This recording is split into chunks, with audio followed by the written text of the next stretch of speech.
So for this video, we're going to do 4 exercises. You can use 2 dumbbells, you choose the weight. I'm using 5 pounds. If you want to use more or less, that's entirely up to you. If you have just one, you can also make do with that.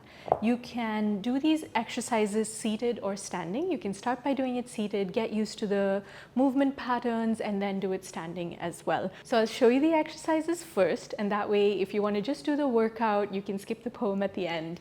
And you want to do about 6 reps of each, and if it's one of the exercises that's on a single side, do 3 and 3, and you can always increase it to more once you feel ready, okay? For the first exercise, you're going to sit. So anytime you're seated in the chair, make sure you're sitting away from the backrest so you're not leaning back, and you want to keep your core engaged and your spine in alignment. You'll start with your feet really wide, and you'll keep the weights just inside your feet. And this is a cross-lateral movement. So you're going to bring opposite hand to opposite leg, grab the weight, come up, grab the other weight, come up, and then you're going to put it down in that same sequence. Make sure to try and keep your spine flat instead of rounding and picking up the weights, okay? So you want to lead with your chest as you come forward and down. If you're doing this exercise standing, you'll include a side lunge. So keeping your feet really wide, you'll bend into one knee as you grab the weight, pick it up, bend into the other knee as you grab the other weight. Same thing as you put it down. Once again, keep your spine long so that you're not rounding and picking up your weights.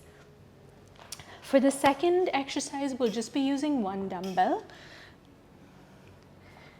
You will have the dumbbell overhead. If you want to use 2, you can, but I prefer to start with just 1.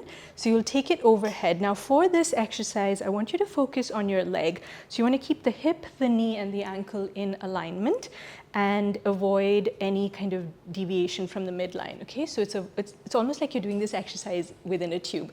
So the weight goes up overhead. If this feels like too much, you can just kind of keep it just over with your elbows bent, whatever feels best for you. So overhead, straight down and up, straight down and up. You want to move slowly. Try not to swing your arms. Also try not to swing back. You shouldn't be moving back as you do this. The other thing you want to avoid is that heel flaring up and the knee flaring out. So you want to go straight up and down.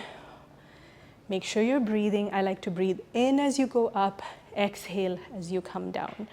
For the third exercise, you're going to be working on the obliques, and you're going to be doing a cross-lateral movement. So sitting up tall, stretch one leg away from the midline, stretch the other hand away from the midline, and you're bringing opposite elbow to opposite knee.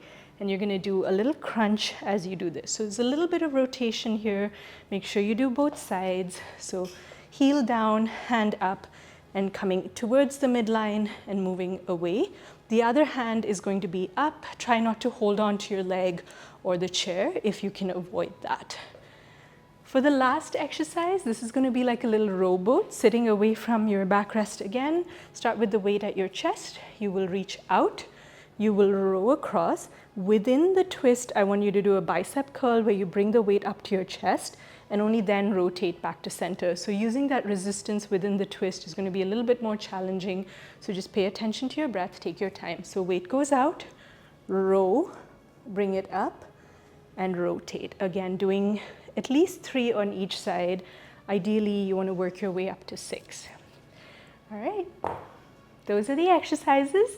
Now, if you'd like to, you can stick around, do it with the poem, and I hope you enjoy working out for this as much as I enjoyed making it for you. This poem is called True Colors by Becky Hemsley. I looked up the word yellow the other day. I found so many shades of yellow that they had to be distinguished by words like gold, honey, daffodil. I found words like sand and fire and champagne and lemon and sunbeam, and I even found a song.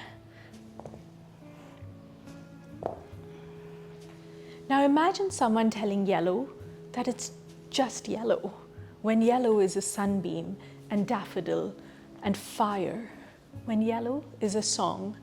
Without yellow, we couldn't make orange, and we couldn't create green, and our world would be far less colorful because of it. Yellow's true colors are not limited to one thing, and neither are yours. Some days you are dark and fiery and intense. Some days you are rich and bright and vibrant. Some days you are buttercups and dandelions. Some days you are champagne and a song. And without you, someone's life would be far less bright and far less beautiful. You are you, and yellow is yellow. And the world needs you because no matter what you think, you are not just you. You are so much more.